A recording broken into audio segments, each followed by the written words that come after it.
un tema temático que pone Mariela, que es el perdón de hashtag que estamos escuchando, perdón, y acabo de pedir perdón para la radio, para la tele. Está con nosotros la licenciada en psicología Nair Brites. Bienvenida. Hola, Nair. Hola. Bienvenida. Qué linda y simpática que es. Sí.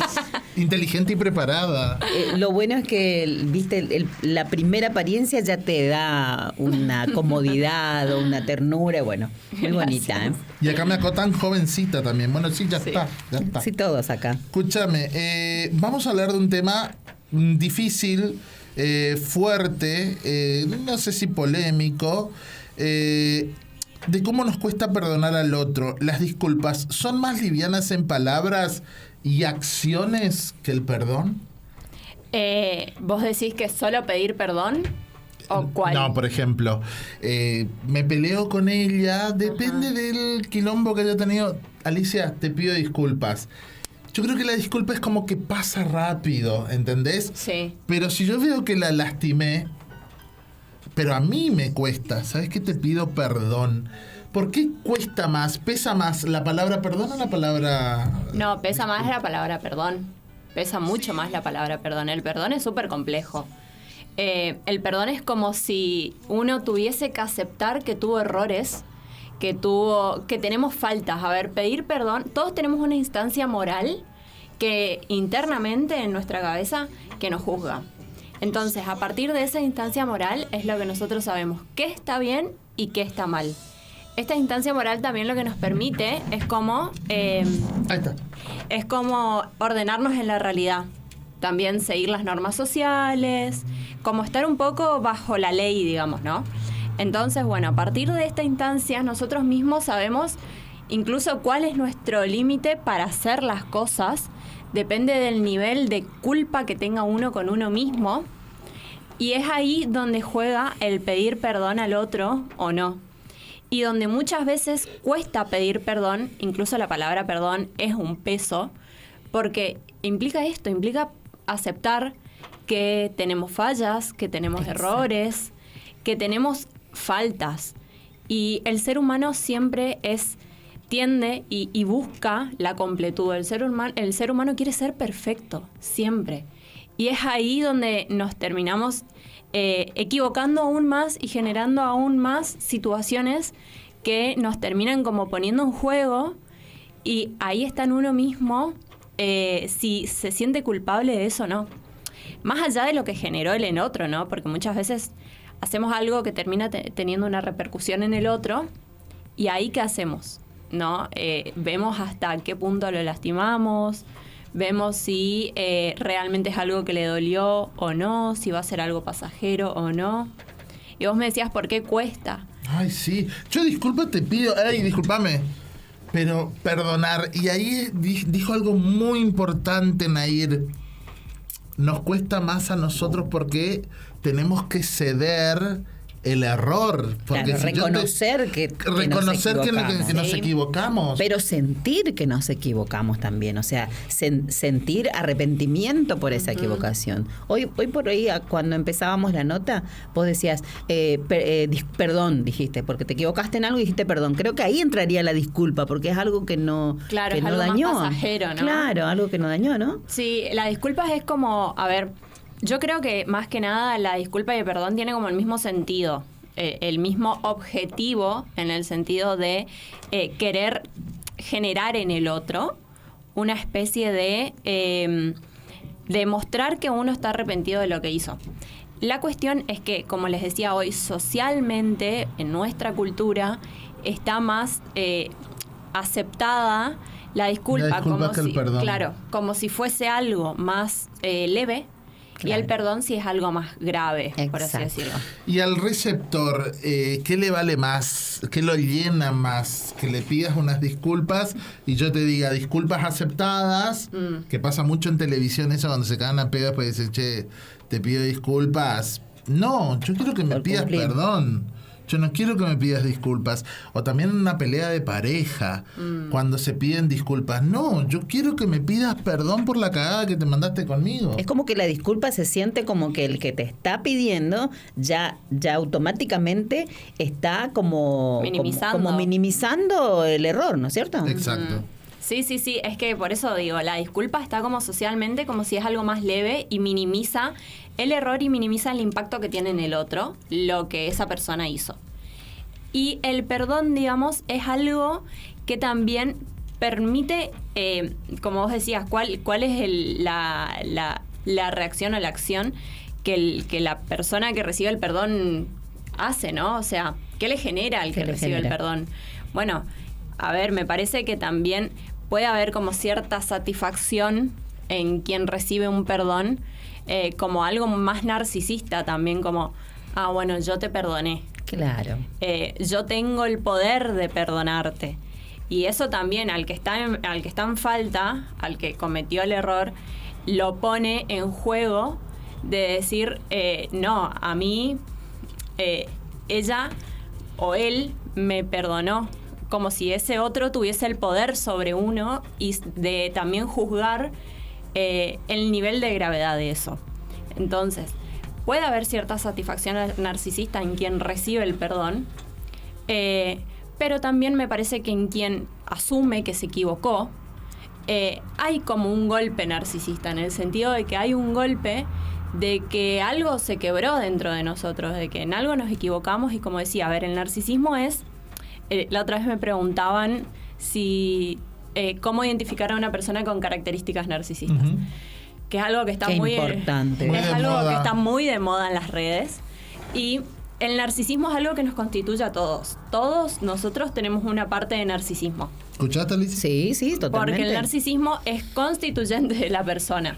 Claro. Entonces, el narcisismo, digamos, nos permite como también darnos el valor propio, tener una imagen de nosotros mismos, saber qué vamos a permitir, qué no, como tener una cuota de egoísmo. Eso es el narcisismo, ¿no?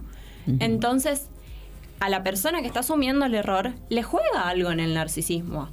Dice, bueno, no, yo cedo esta cuota de mí, de mi amor, de mi amor propio, de mi completud, para asumirte a vos que estoy incompleto, que en algo pude fallar. Y ahí voy mucho a las relaciones de pareja. Es algo súper complejo, porque en las relaciones de pareja pasa mucho esto de que se generan como un montón de conflictos y después surge la echada en cara. No es, sí te perdono, pero el pero es una cagada, ¿viste? Te perdono, pero... Y yo soy mucho de tocar el brazo, cualquier cosa retame. Y cuando surge una nueva situación, ahí entra lo que te perdoné. Claro. Ah, sí, el pase de factura. O sea que guardamos el recuerdo. Eso no dicen, es perdón. Yo no soy rencoroso, pero soy memorioso. Eso no es perdón. ¿O sí? Eso no es perdón. A eso iba. Eso no es perdón. No es un perdón verdadero. El perdón implica aceptar lo que el otro te dijo, aceptar ese pedido de perdón, aún sabiendo que de vos pueden salir cosas crueles o vengativas, y no hacerlo. Elegir que eso no salga. Porque si eso sale ante cualquier próxima discusión, claro, es que el perdón no fue real. Entonces, ¿cuántos malos perdones existen en nuestra vida, no? Un montón. Y me parece algo que también tenemos que pensar en por qué, porque me parece que la persona que fue herida, por así decirlo, tiene que saber que algo suyo dentro de sí se quebró. Y hay muchos que confunden el perdón con el olvido, ¿no? Como, bueno, ya está, listo, olvídate que esto pasó, yo ya te pedí perdón. Y no, o sea, claro, no se va a olvidar de esa situación que le dolió, de eso que le enojó, que le angustió. Y es ahí donde vuelve, digamos, como esta obligación de que está todo bien, de que está todo completo. Es como que de los dos lados es complejo. Desde quien pide el perdón, que realmente tiene que ser un perdón verdadero. Uh-huh. Y quien perdona, que también tiene que ser. Porque como decías vos hoy, te perdono hoy, pero en una semana estás haciendo otra vez lo mismo, por lo cual me pediste perdón la semana pasada. Entonces ahí es donde se conjuga Y yo creo difícil perdonar. Claro, esto que vos decías, me parece también que uno sabe cuando unas disculpas o un perdón es verdadero. Se da cuenta. Uno se da Exacto. cuenta a raíz de esto, de las pruebas en la realidad que el otro nos muestra, de las conductas, del real arrepentimiento a través de la culpa. De la reparación del la error. reparación. Porque a veces también te pido disculpas, pero repará o tratá de solucionar o tratá de... Bueno, pues ya son muy exigentes. Obvio. Escuchame un poquito, ¿se trabaja el perdón? Se trabaja justamente en la clínica, digamos, se trabaja justamente con esta instancia que les contaba hoy, esta instancia moral que tenemos todos internamente, y se trabaja con eso y con la parte más consciente de nosotros, digamos, ¿no? Y a partir de ahí, bueno, podemos ir para atrás en un montón de situaciones sobre de dónde viene eso. Por ejemplo, por ejemplo, y en cuanto a la distancia y el tiempo, yo me mandé la macana, pero ahora yo no siento que tengo que pedirte perdón porque no creo que te haya dañado como para pedirte un perdón. Pero a la larga, no sé si para recuperar una amistad, pero sí para cerrar la historia, de acá a 2 meses voy y te pido perdón. Pero para la otra persona es tarde o temprano o está bien, más vale tarde pero seguro. ¿Vale ese perdón atrasado? Y yo creo que ahí en la persona que pide el perdón hay como todo un proceso interno de hacer valoraciones, si está bien lo que hizo o no, qué tan grave es lo que hizo o no para esa misma persona. También esto de ver cuánto hirió al otro, si quiere reconstruir algo en ese vínculo o no. Me parece que en ese tiempo entre el error cometido y el pedir perdón, hay mucho proceso interno de pensar, de reflexionar y también cómo se va jugando la culpa en ese proceso, ¿no? Si aparece culpa, si no, si ves la falta del otro, que digamos la falta que te hace a vos. Y ahí es ir a pedir perdón y se puede reconstruir algo, pero ahí ya va a depender de la otra persona. Yo siempre digo, y lo digo también con mis pacientes, uno puede trabajar en uno, pero no podés cambiar al otro. Exacto. No podés controlar la respuesta del otro.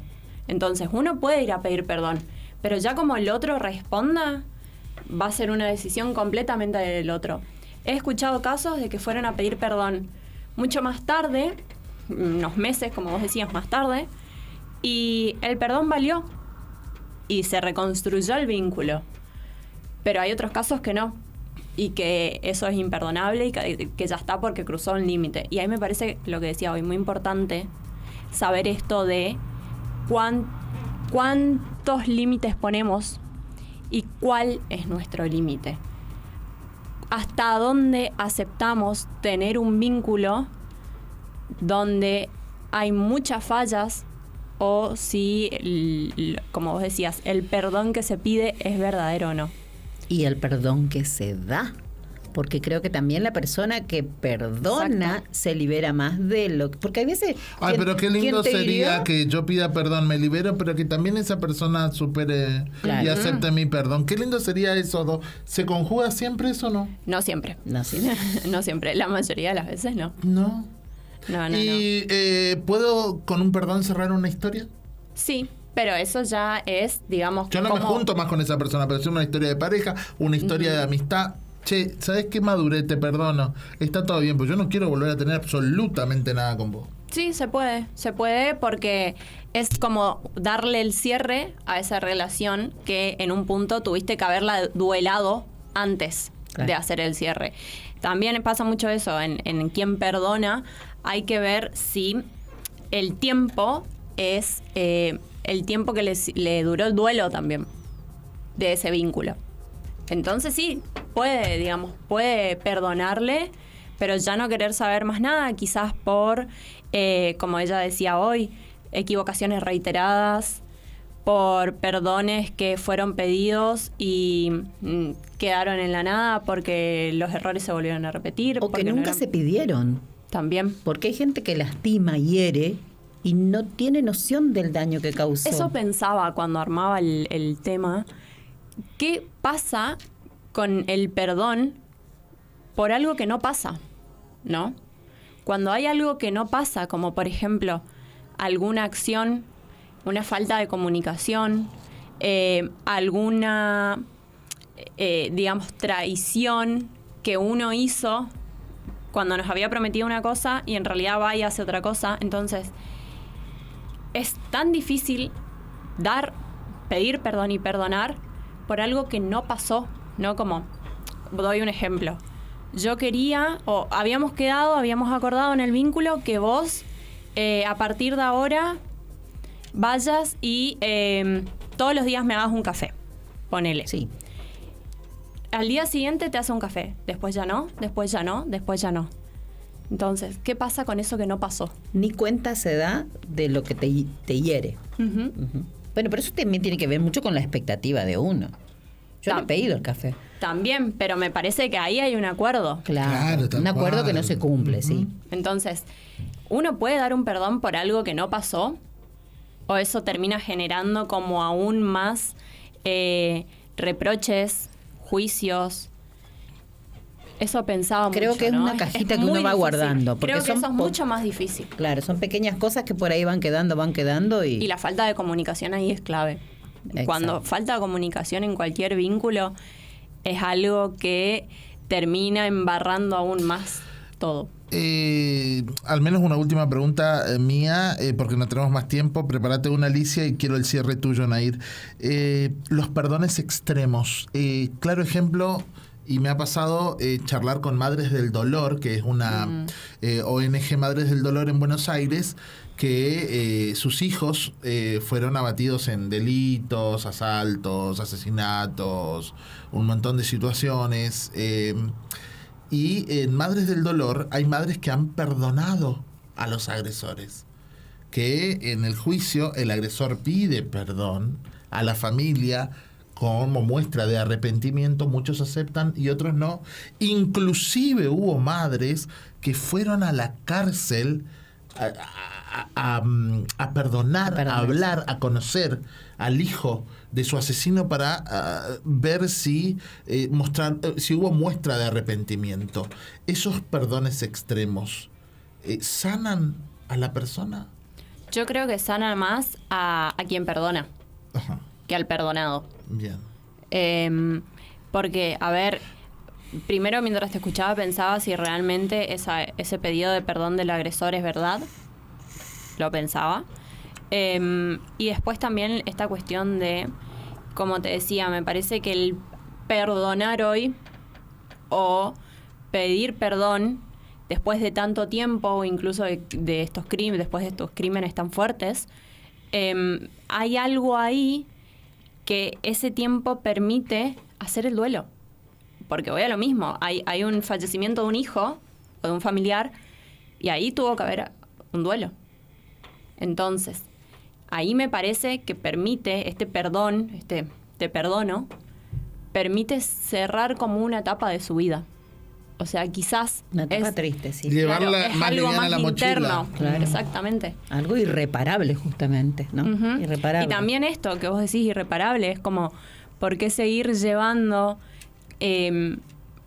como, digamos, la mochila o seguir llevando como críticas o esta venganza, este rencor hacia el otro, que al final le termina pesando más a quien la siente que a quien lo iría a recibir, digamos. Claro. Porque el otro sigue su vida tranquilo. Una última. Sí. Puede servir, viste que cuando hay una situación, está el que metió la pata, Uh-huh. que debería pedir perdón, y el que la sufrió y debe perdonar. Uh-huh. Puede ser útil que quien sufrió esa situación, por así decirlo, inicie tratando de perdonar y que sea quien perdona, aunque el otro no haya pedido perdón. O sea, yo y te perdono igual porque a lo mejor esta persona ni cuenta se dio del daño que me hizo. Entonces, ser uno quien primero perdone ¿puede servir para que este otro se dé cuenta, aunque sea de la macana que hizo? No, yo creo que si viene de uno el te perdono, pero no recibimos un pedido de perdón, realmente no sirve, porque el otro no reflexionó sobre lo que hizo, ni siquiera lo registró. Y si no lo registra, no va a haber un cambio de actitud tampoco, o un intento de. Exacto. Entonces me parece que no. ¿Quiénes perdonan más, los adultos, los jóvenes? No, para mí depende mucho de la capacidad interna que uno mismo tenga como para esto que decía hoy, para asumir sus faltas, para asumir sus errores y para, o lo que uno quiera o no, reconstruir un vínculo. Brevemente, ¿qué nos recomendás a la audiencia que te está viendo y te está escuchando? Bueno, a ver, me parece esto que decíamos hoy, el poder registrar si nos sentimos culpables o no. También esto de saber cuánto nos pesa esto que cometimos, o también cuánto dolor le causamos al otro, ¿no? Muchas veces pasa esto de que ni siquiera se registra el dolor que causamos en el otro. Y eso me parece súper importante, poder tener esa empatía de ponerte en el lugar del otro y decir, yo te lastimé. Y por más que a la persona que cometió el error le termine causando 10.000 emociones de distintas, de tensión, de decir, bueno, no, pero esto yo debo hacer. También esta tristeza, como un poco perder el orgullo. Bueno, me parece que es como una lucha interna y es un trabajo con uno mismo más que con el otro, la cuestión del perdón.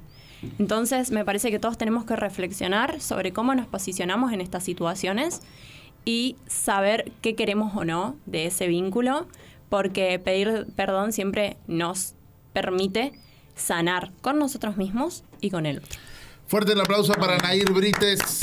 El Instagram, psi.nairbrites, ahí está, que ahí es la abreviación de psicóloga. psi.nairbrites, se pueden comunicar con ella.